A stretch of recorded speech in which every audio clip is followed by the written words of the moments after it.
All right, ladies and gentlemen, level two, thanks for being here. So, like I said, I'm going to explain your task so that you know what to do, right? If I'm not here, I might not be here Monday, Tuesday, right? Because I lost my in law, right? I'm traveling to Eastern Cape.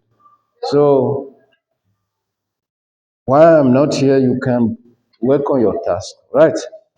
Right. So, this is the task. The instruction given by the going by the instructions, you must answer all the whole questions, right? Then you read the instruction for each question carefully and do only what is required. Don't do what is not required, right? Okay, number the answers correctly according to the numbering system used in the assessment or whatever, or make use of the answer book, if you will. Ensure that your name and surname is written on your answer sheet. Some people, where they're supposed to put their name, they put their surname. Some people even put a name that is not even in the register. Sometimes I struggle to figure it out. Please don't do that, right? Make sure you write your correct name. Then all work that you do not want to be marked must be clearly crossed out. Right. That is what the instruction says. Okay. This is the task. It's very easy. Very easy. Right? Very easy. So this is task one. Use the case study as a background information to do your task. This is the case study. Right. Simple, simple and friends. Right. What? Or can you see there? I supply embroidered ties to school. You know what is embroidered ties? Knitted ties. Right. These are samples, right? Like your school tie when you were in schools those days, right? You used to put on some of this stuff. Not you. Okay. They have different schools and knowledge they acquire from universities. They were able to do the following. Right. They use their savings as a startup capital for their type business. What is a startup capital?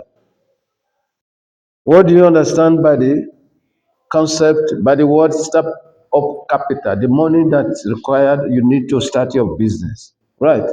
Then they save from their pocket, they save money to be able to accumulate the startup capital for their type business. Some schools do not pay them on time for the ties, so they end up struggling to deliver on time when new order comes. You see, the business got a small problem. It's not a small problem, so it's a big problem. You see, because if the orders are placed and you supply, you don't get your money paid on time, it will impinge on your cash flow, right? We create a problem, right, on your cash flow. So, like what I said, if they are struggling, as they mentioned here, to deliver when new orders are placed, right? Which is a problem for the business. You understand what I mean? Mr. Retif. This man is the best dictionary people ever find. And he's got a PhD. My man, you're on air. Yeah. Yeah, you love it. I must know. Yeah, he's my good guy, man. Right. I must know. Yeah. So, yeah, brother, how are you? I'm coping. Yeah. I've been selected for the conference. Okay. I will send you the invitation so you can check. No, congrats. I love it. Yeah, yeah, we're gonna chat later. All right. Then some schools do not pay, as we said. They manufacture between 200 to 700 ties per month, and they charge on average between 80 to 180 bucks. Right. Okay, let's look at the questions that goes with. Design a questionnaire of at least 5 questions to find out more about the target market of Design Depot and what other services or products they could supply. Guys, you need to design a questionnaire. You know, how many of you have seen a questionnaire here before? You've seen a questionnaire before, right? So when you are designing a questionnaire, I think we talked about questionnaire before. For example, you have the personal detail. It's gonna be divided into section A and section B, right? Personal detail. You got the sample in your book there, right? Then the section for the personal detail. That is where you ask about the demographic. For example, name, age, class, whatever, level of education, level salary, right? Those kind of stuff. Personal information that you ask under section A. Then section B, that is where you ask the questions. Right. Okay, look at it. Then your question now should consist of four closed and one open-ended question. What is a closed question? It's a question that you either provide options for the respondent or the participant to answer, or you pose the questions that can be answered either yes or no. That is a closed question. Right. For example, do you like embroidered tie? For example, that is a closed question. Either that person say yes or no, right? Or you say, what color do you like in embroidered ties? What color you prefer? Then you list the colors. That one is closed question. Do you understand? Okay. How will you like your embroidered tie to look like? That is an open question. Then that person will not describe. Does it make sense to you? Right. So they said your question should consist of four closed and one open-ended. Right? Closed question, as we said, either you provide options or you pose the questions whereby somebody can respond either yes or no. Right? Then open-ended, you allow the person to express himself or herself, make statement. That is what we mean by open. Then check use the checklist as a guide when designing your questionnaire. So the checklist is going to provide us guidance in terms of how we need to design a well articulated questionnaires, right? That can be able to fetch you a better mark. So task two, you compile a SWOT analysis. You did SWOT analysis before, right? Compile a SWOT analysis for Sipo and her friends in order for them to be successful in their venture. Right? SWOT analysis, strength, weaknesses, opportunity, and threat. Right? You remember now they said they don't pay them on time. That one is a problem. You know, all those kind of stuff. Cash flow problem.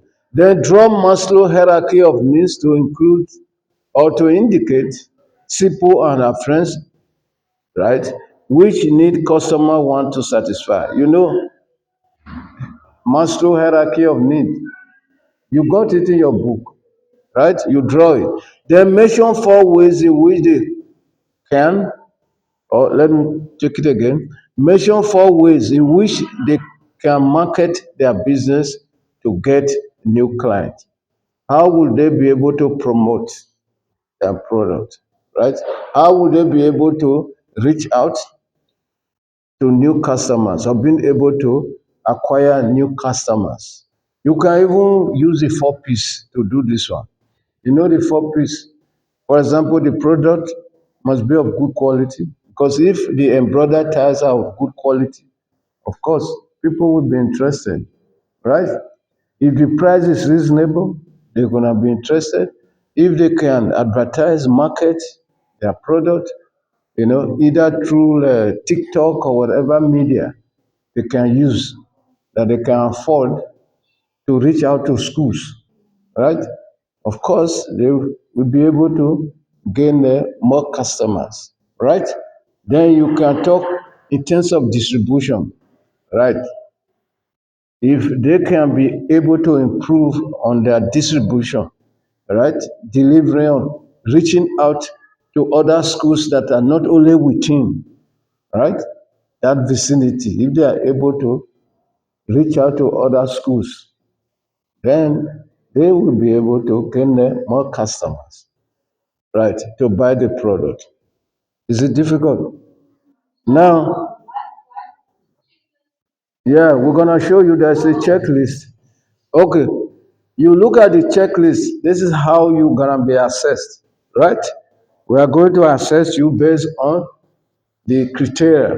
For example, you see, one is the name of the business indicated in the questionnaire. So your questionnaire must have your name of your business. When you are designing the questionnaire, it must have your name of your business. It must have the name of your business. So if the name of the business is there, right? Achieve two. I can give you two. Partly achieve. Maybe the way it is, you didn't write it proper. It doesn't make sense, right? One, if it is not there, no evidence. I put zero, right? Then product or services that are being evaluated by customer is indicated on the questionnaire because you want to know whether you are evaluating a product here, right? Then the name of the product must be in the questionnaire. The way you frame your questionnaire. Remember, a questionnaire must have, for example, the purpose of the questionnaire, right?